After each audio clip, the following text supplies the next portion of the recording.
सबसे पहले सैयद भाई आपके पास आता हूं। सैयद भाई, इतनी हड़बड़ी क्यों है चीफ इलेक्शन कमिश्नर की नियुक्ति के लिए? सुप्रीम कोर्ट का फैसला आ जाता कल, उसके बाद कर लेते, क्या दिक्कत है? सभी पैनलिस्ट को मेरा नमस्कार। क्या है धनंजय जी, आपको तो मालूम है और तमाम देश के लोगों को भी मालूम है कि सबसे इस वक्त रूलिंग पार्टी का जो धड़कन है वो चीफ इलेक्शन कमिश्नर के साथ जुड़ा हुआ है, क्योंकि चीफ इलेक्शन कमिश्नर ही इनका सारा जो इलेक्शन का जो खेल है, जिसके ऊपर ये राज्य दर राज्य पे अपना सरकार बनाते जा रहे हैं ये लोग, तो मेन आर्किटेक्ट तो वही है, चीफ इलेक्शन कमिश्नर। और जिस तरीके से आपने देखा कि पहले सुप्रीम कोर्ट ने ही ये नियम बना दिया था कि prime minister, chief justice of India and the leader of opposition, ये कॉम्बिनेशन था उस पैनल के अंदर, और उसको इमीडिएटली इन्होंने एक ऑर्डिनेंस पास करवाया और सुप्रीम कोर्ट के उस नियम को बदल दिया।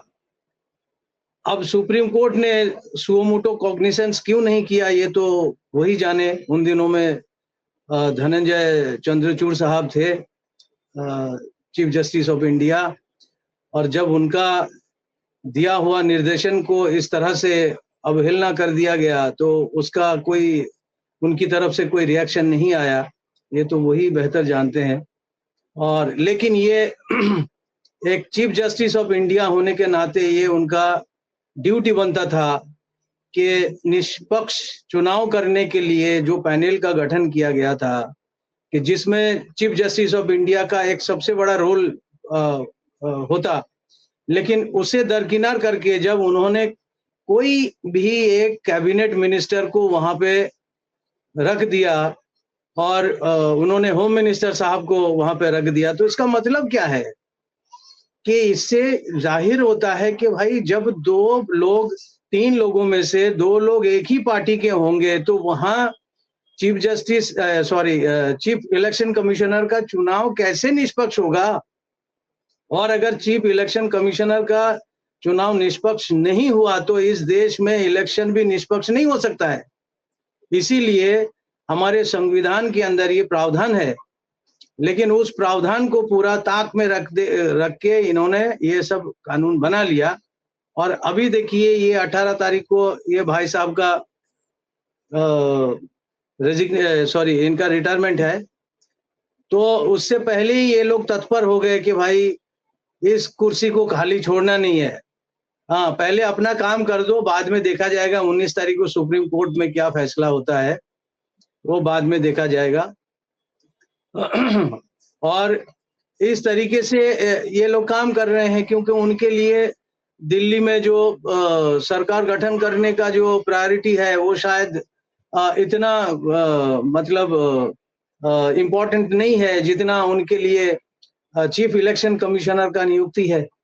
तो इसीलिए वो सारा कंसंट्रेशन जो है इस वक्त गवर्नमेंट का वो इसी पे है, और उनको बिल्कुल परवाह नहीं है कि सुप्रीम कोर्ट में 19 तारीख को क्या डिसीजन होगा, वो याचिका के ऊपर क्या राय देंगे, क्या वर्डिक्ट आएंगे, उनका कोई चिंता नहीं है। क्योंकि बोलना नहीं चाहिए। देखिए, I am a member of the fraternity, legal fraternity, and being a very responsible citizen of India, I should not make such a comment. लेकिन जो हो रहा है और जो बीते दिनों में जो हुई है, उससे हमारे फ्रेटर्निटी के जो सही, ऑनेस्ट और सही मायने में जो कॉन्स्टिट्यूशन के प्रति जिनका रेस्पेक्ट है, जिनको अपने देश से मोहब्बत है, जिनको अपने देश से प्रेम है, ऐसे लोगों को तो बहुत बुरा लगा है।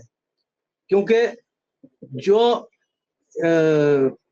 हमारे कॉन्स्टिट्यूशनल इंस्टीट्यूशन का जो एक निरपेक्षता होना चाहिए, जो एक इम्पार्शियलिटी होनी चाहिए, उस इम्पार्शियलिटी को इन्होंने खत्म किया है। और जब इंस्टीट्यूशनल इम्पार्शियलिटी जब खत्म हो जाती है तो आप यू कैन वेल इमेजिन कि भाई गवर्नेंस का नेचर क्या होगा, गवर्नेंस का क्वालिटी क्या होगा। तो वही हो रहा है। और इसीलिए मुझे लगता है धनंजय जी कि उनको परवाह नहीं है, वो अभी इसमें लगे हुए हैं कि हमारे पसंद के मुताबिक एक चीफ इलेक्शन कमिश्नर हमारे देश में आ जाना चाहिए, और फिर उनके हाथ में, जैसा राजीव कुमार ने सारा रिकॉर्ड उन्होंने तोड़ दिया है।